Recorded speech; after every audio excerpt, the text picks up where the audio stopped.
Hola a todos, mi nombre es Joel Llera, soy profesor de matemáticas y a día de hoy me desempeño como docente en el Colegio Peñafort.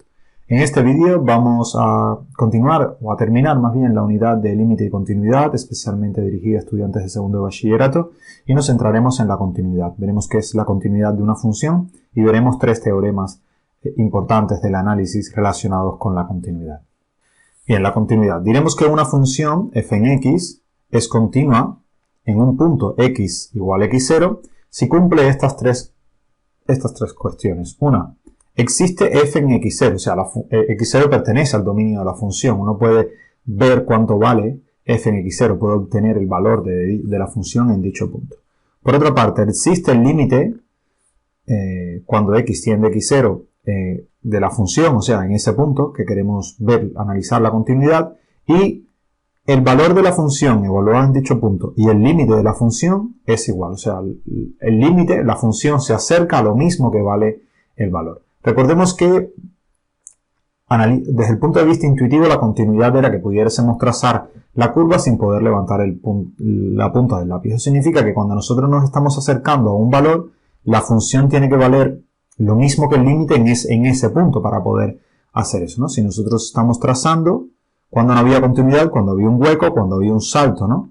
Significa que los límites laterales no son iguales o que el límite de la función va a valer diferente a lo que vale la función en dicho punto. Es importante el comprender que la continuidad al igual que el límite, es una propiedad local, o sea, es una propiedad que se analiza punto a punto. Si una función no es continua en un punto, pues nosotros vamos a decir que la función presenta una discontinuidad en este punto y después vamos a analizar qué tipos de discontinuidades existen. La definición dada se reduce a comprobar, primero, comprobar la existencia del límite analizado, analizando los límites laterales. O sea, uno lo que hace es analizar el límite por la derecha, analizar el límite por la izquierda, primeramente ver que son iguales, ¿para qué? Para comprobar que realmente existe el límite, y cuando es eso, pues analiza el valor de la función en dicho punto, para comprobar que los límites es igual al valor de la función en el punto. Y luego comprobando que dichos límites laterales son ambos iguales al valor de la función en el punto que queremos analizar la continuidad. Por ejemplo, tenemos esta función x más 5 sobre x menos 1. Queremos analizar la continuidad en x igual a 0 y en x igual a 1. En x igual a 0 no hay ningún problema, es una función continua ahí. ¿Por qué? Porque nosotros los límites, cuando f en 0 va a valer menos 5, está en el dominio, o sea, existe f en 0, f en 1.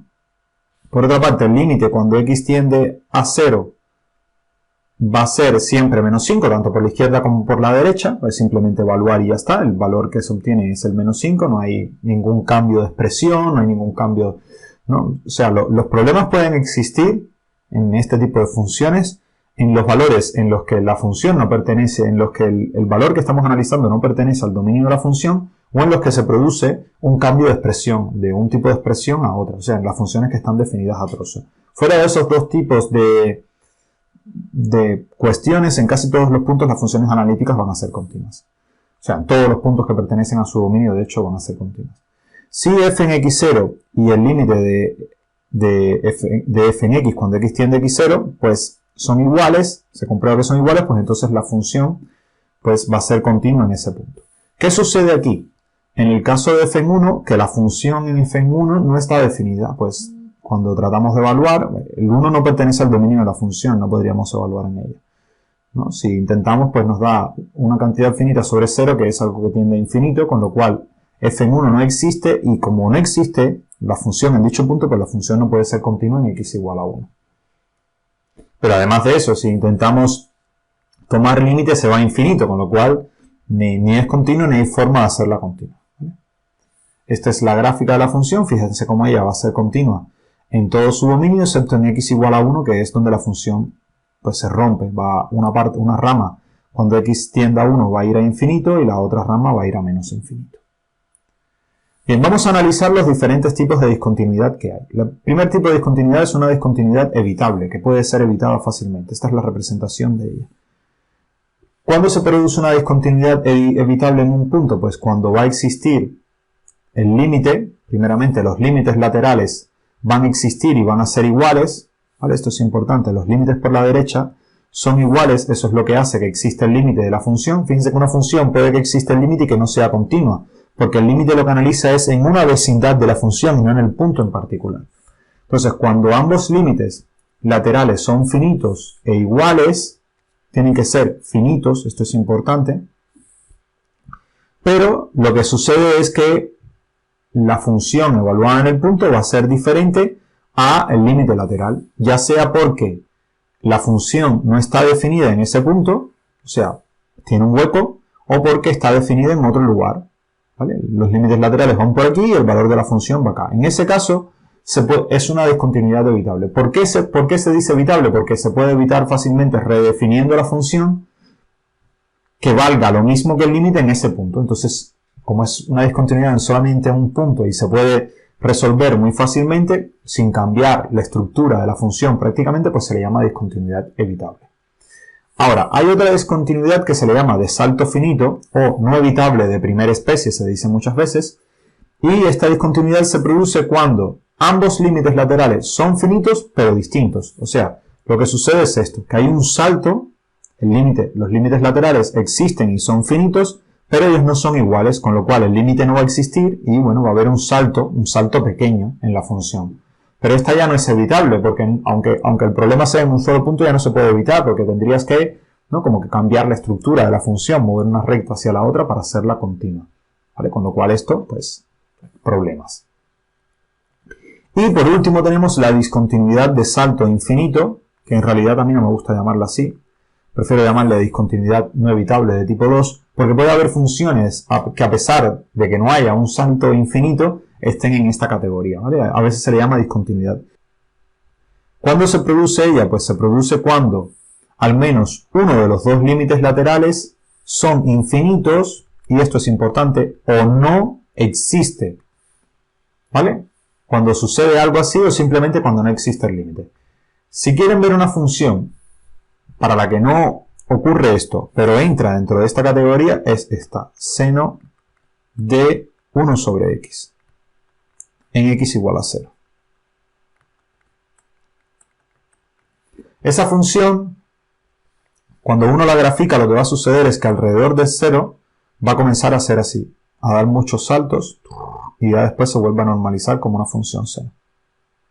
Pero se provoca como un garabato ahí alrededor del 0, como que pasa muchas veces entre 0 y 1, o sea, entre menos 1 y 1 va bailando ahí mucho, y el límite ahí no existe. Entonces, como el límite de la función no existe, pues esa discontinuidad también es, digamos, una continuidad esencial de segunda especie, no es una continuidad, o sea, no evitable de segunda especie, aunque no se produce ningún salto infinito, simplemente el límite no va a existir en ese punto, ¿vale? El límite, uno de los límites laterales no existe, no es como en este caso, que los límites laterales existen y son diferentes, es que ahí ninguno de los dos límites laterales existe, porque el límite, cuando el seno tiende a infinito, fíjense que lo que sucede es como tener seno de x cuando x tiende a infinito. Al poner 1 sobre x, lo que estás haciendo es que cuando x tiende a 0, esta expresión 1 sobre x tiende a infinito. Entonces es como hallar el límite del seno en el infinito que no existe.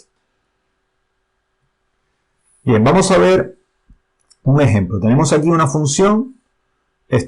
Vamos a estudiar la continuidad de esta función. Es una función dada a trozos. Para estudiarla, la idea es estudiar primero la continuidad de las funciones, digamos, en estos intervalos. Primero la primera función, ¿vale? Y después la segunda. Y después ver qué pasa en el punto donde ella cambia de una expresión a la otra. Bien, se estudia la continuidad de las funciones en el intervalo en que están definidas. Si x es menor o igual que 3, pues estudiamos esto. ¿Qué pasa para esta función? El dominio de esta función, los únicos valores que pueden tener problema es en x igual a menos 1 y x igual a 0, ¿vale? Lo primero es eso, analizar el dominio. ¿Dónde podría dar problema? Pues cuando el denominador se anula. Y cuando el denominador se anula para estos valores, x igual a menos 1, x igual a 0. Fíjense que ambos valores están dentro de los valores que tenemos que estudiar la función, porque nos están preguntando para x menor o igual que menos 3. Entonces tenemos que analizar si es continua en x igual a menos 1 y en x igual a 0. El resto de valores, esa función no va a tener ningún problema. Va a ser una función en la que va a existir el límite y va a ser continua. Ahora, La otra función, tenemos x mayor que 3 y tenemos esta expresión, raíz de x mayor que 3. Esta expresión, pues no hay ningún problema. Tenemos que analizar el dominio de la función. Cuando tendría problema, cuando lo de adentro se hace 0, dentro de la raíz, x más 1 menor que 0. Y eso ocurre cuando x es menor que menos 1, pero este valor está fuera del que estamos analizando, que es x mayor que 3. Por lo tanto, esta función va a ser continua en todo lo que queda, en los valores desde 3 hasta más infinito, así que ahí no hay nada que hacer. Entonces, los problemas, ¿dónde podrían estar? 1. En los lugares donde no está definida la rama, que es esta rama de aquí, en x igual a menos 1, x igual a 0, y otro lugar donde puede haber problemas es donde se produce el salto de una expresión a la otra. Cuando salta de esta expresión en x menor o igual que menos 3 a x mayor que 3. Para x igual a 3, ¿qué hacemos? Pues lo que hacemos es hallar el valor, cuánto vale en 3. Para eso tenemos que fijarnos dónde es que está definida la función en 3. Fíjense que al estar menor o igual, pues está definida en la de arriba. Así que tenemos que evaluar en 3 arriba. Sería 3 más 1 es 4. 3 al cuadrado más 3 es 1/3. Y ya tenemos 1/3. Y ahora lo otro que nos queda es obtener los límites de ambas ramas. Límite cuando x tiende a menos 3 de f en x. O sea, o a 3 por la izquierda de f en x, aquí está el 3 por la izquierda, pues lo que tenemos, si evaluamos, es como evaluar directamente, sería 1/3. Y lo otro que hay que hacer es analizar el límite acá. El límite cuando x tiende a 3 por la derecha de f en x, ¿a qué va a ser igual? Pues ahora tenemos que evaluar la segunda función, esta de acá, y al final es evaluar ahí. Sería raíz de 3 más 1, que es 2. Fíjense, los límites laterales son diferentes. Como los límites laterales son diferentes, entonces la función ahí no va a ser continua, sino que se va a producir un salto. Fíjense, aquí está el salto marcado. Vale, ahora hay que analizar lo que ocurre en menos 1 y en 0. Fíjense que en menos 1, para analizar el límite en menos 1, lo que tenemos que hacer es, en esta expresión de aquí, ver qué ocurre.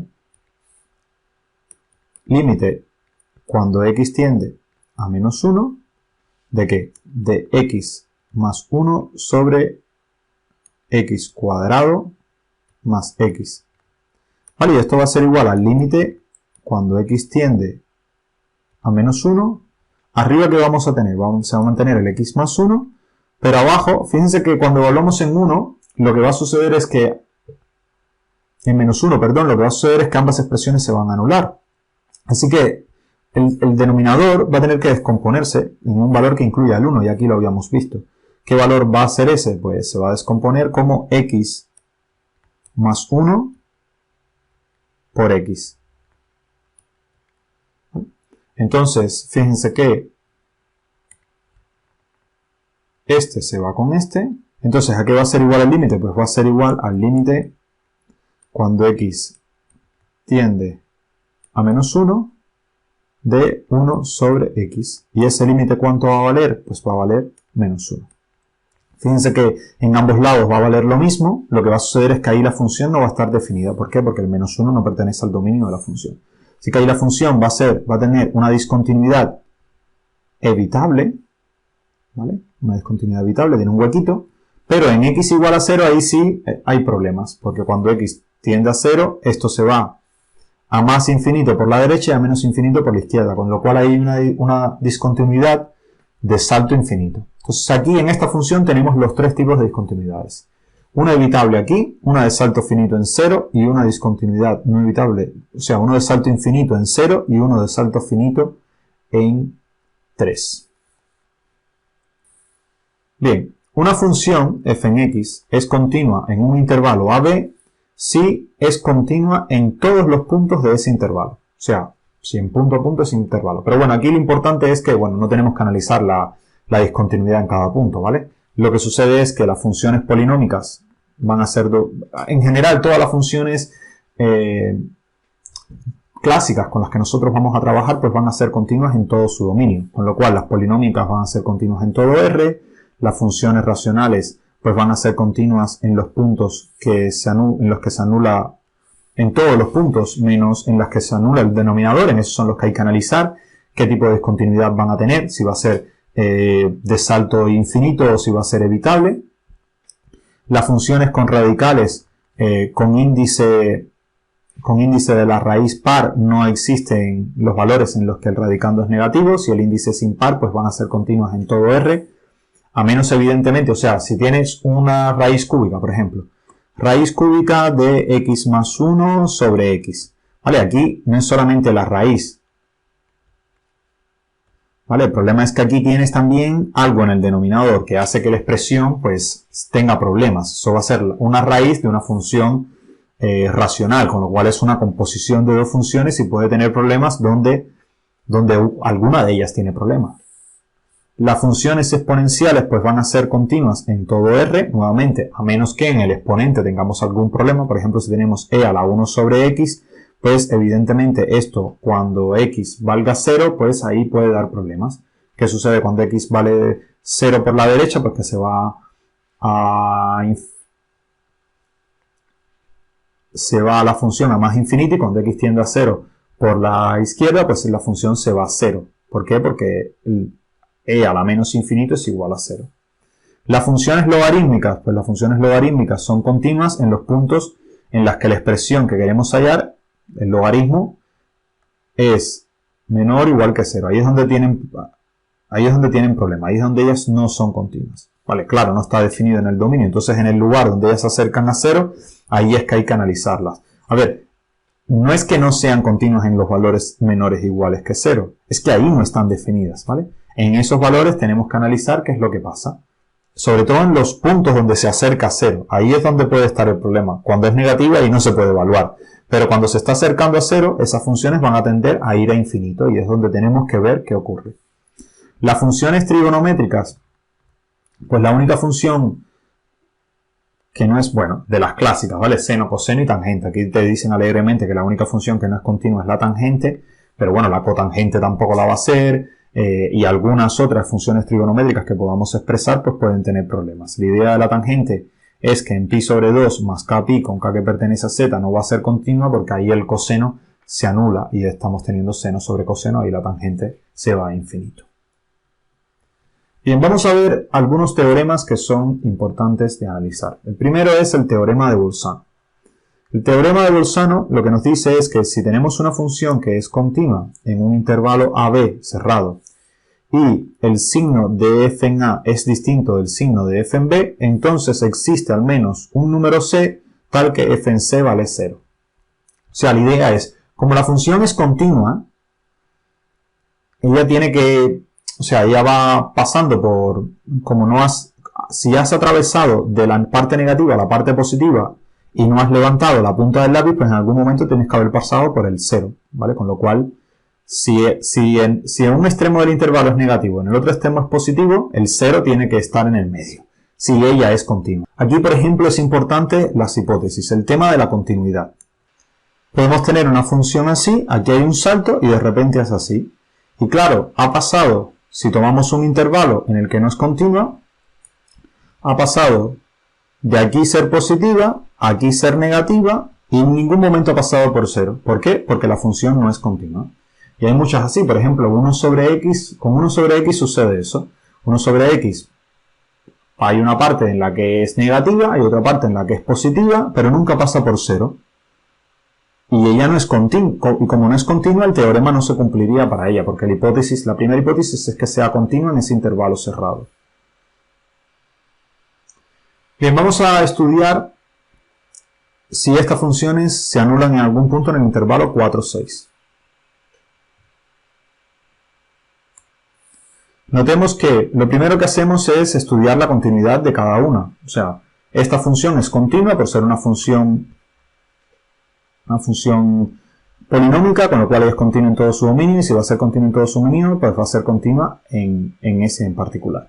La segunda función, aquí tenemos la suma de dos funciones, tenemos que estudiarlas por separado ellas y después ver en los lugares donde va a ser continua. La de arriba, ¿dónde puede tener problemas? Pues para valores menores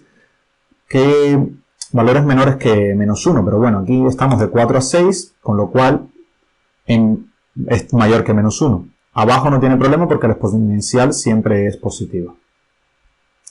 En esta, el coseno de x sobre x menos 1. Aquí el problema puede estar en x igual a 1, pero también está fuera del intervalo, así que tampoco tendremos problemas allá. ambas van a ser continuas de 4 a 6, con lo cual la suma de esas funciones también es continua de 4 a 6. Y ahora lo que hacemos es estudiar los signos. La primera, f en 4 en el A va a ser menor que 0 y en el B va a ser mayor que 0. ¿Qué significa eso? Que ellas en algún punto por el camino tienen que cortar el 0. Ya está. La otra, f en 4 va a ser menor que 0, f en 4 va a ser mayor que 0. Esta también en algún punto tiene que cortar el 0. Si la grafican, cada una de ellas se van a dar cuenta que entre 4 y 6 tienen que tener algún punto en el que cortan el eje de las x. Como se cumplen esas dos condiciones, aplicando el teorema de Bolzano, pues va a existir un c en ese intervalo tal que f en c es 0. ¿Cuál es el c? No sabemos, simplemente sabemos que existe. Hay veces, esto es importante, hay un método que se llama el método de Newton, que trata de obtener los ceros de una ecuación de este tipo, aplicando derivadas y demás, y que es bastante interesante. Lo que uno puede hacer es tratar de ir achicando el intervalo. El método de Newton lo que hace es eso, utiliza el teorema de Bolzano y va achicando el intervalo, solamente que tiene una manera de particular en la que se va achicando para garantizar de que siempre te quedes, siempre suceda que la solución de la ecuación f en x igual a 0 se quede en el intervalo que tú estás tomando. Entonces aquí, por ejemplo, 3 y 5 y van así, se puede ir tanteando para achicar más el intervalo, pero al menos se sabe que entre 4 y 6 hay una solución para esta ecuación, o hay un 0 de la función. Es importante que cambia el signo en los intervalos, no se puede aplicar el teorema de Bolzano si la función no es continua. ¿Vale? Porque puede que, o sea, ya eso lo explicamos, pero puede que suceda esto, por ejemplo. Aquí, aunque ella no sea continua, si en el intervalo que estamos tomando, si tomamos de aquí a aquí, por ejemplo, si vamos a garantizar que lo sea. Y puede que incluso la función sí lo corte, aunque no sea continua, ¿vale? Y aunque cambie, o sea, puede haber situaciones, aquí lo que están diciendo es que hay situaciones en las que no es continua, que se cumple y que no es que se cumple el teorema, porque ya no es continua, que se cumple la tesis del teorema. O sea, que se cumple que corte el intervalo a pesar de no ser continua y de que se cumpla que hay un cambio de signo. Pero también puede que haya situaciones en las que f en a y f en b tienen el mismo signo y es continua. En ese caso puede que hayan dos tipos de situaciones. Una es que lo corte un número par de veces, ¿vale? Si el signo es el mismo, en A y en B puede que lo corte un número par de veces, o sea que pase y vuelve a pasar de nuevo, o que no lo corte nunca. Si tienen diferentes signos, no significa que la raíz sea única, significa que hay un número impar de raíces, o sea que corta al eje un número impar de veces, siempre que sea continua la función, claramente. Si una función es continua en un intervalo AB, ¿vale? Entonces eso significa que f en x alcanza en este intervalo todos los valores f en a que están entre f en a y f en b. O sea, si aquí está f en a y aquí está f en b, pues ella va a alcanzar todos los valores. ¿Por qué? Porque hemos ido de a f en a hasta b f en b sin levantar la punta del lápiz, con lo cual todos los valores que hay aquí ella tiene que pasar por ellos. O sea, si m está entre f en a y f en b, va a existir un c tal que f en c va a ser igual a m. O sea, va a haber un valor para cualquiera que nosotros nos paremos aquí, va a existir un valor en el que va a alcanzar. Notemos que este teorema de los valores intermedios es un caso más general que el teorema de Bolzano. El teorema de Bolzano lo que me está diciendo es que existe un m tal que ese m es 0, ¿vale? Si se intercambian los signos. Por ejemplo, dada esta función x1 menos x al cuadrado coseno de pi x, pues demuestra que existe un c que está entre 1 y 2, tal que f en c va a valer menos 2. Aquí es evaluar. Tenemos primero verificar que sí, la función es continua, porque tenemos una función polinómica y una función como el coseno, trigonométrica, pero que es continua en todo su dominio. Ambas lo son, con lo cual el producto de ellos también lo va a ser en todo R. Evaluamos en los extremos del intervalo que nos están diciendo, entre 1 y 2. En 1 la función va a valer 0. En 2 la función va a valer menos 3, porque el coseno de 2pi es 1 y aquí da, en 2 tenemos 1 menos 2 al cuadrado que es 4 y es menos 3. Fíjense que hemos pasado de 0 a menos 3, con lo cual tiene que haber un valor en el que valga menos 2. ¿vale? Por el teorema de valores intermedios, pues va a existir un z en el intervalo 1, 2 en el que la función valga menos 2. Y otro teorema que va a ser muy importante, aunque ahora no lo vamos a ver mucho, no lo vamos a utilizar mucho, va a ser el teorema de Weierstrass. El teorema de Weierstrass lo que dice es que si tienes una función que es continua en un intervalo cerrado AB, o sea, entre dos valores, pues esa función en ese intervalo va a alcanzar los máximos. Esos máximos pueden ser un máximo y un mínimo. Pueden ser locales, como estos, ¿no? Lugares donde la función pasa de ser decreciente a ser creciente o de ser creciente a ser decreciente, o pueden ser máximos los extremos del intervalo. O sea, ya después, cuando veamos la parte derivada, nos centraremos más en este teorema nuevamente, lo veremos nuevamente, lo sacaremos a relucir, sobre todo en las aplicaciones relacionadas con la optimización. Muchas gracias por su atención, nos vemos en la próxima, espero que esto haya sido de su interés.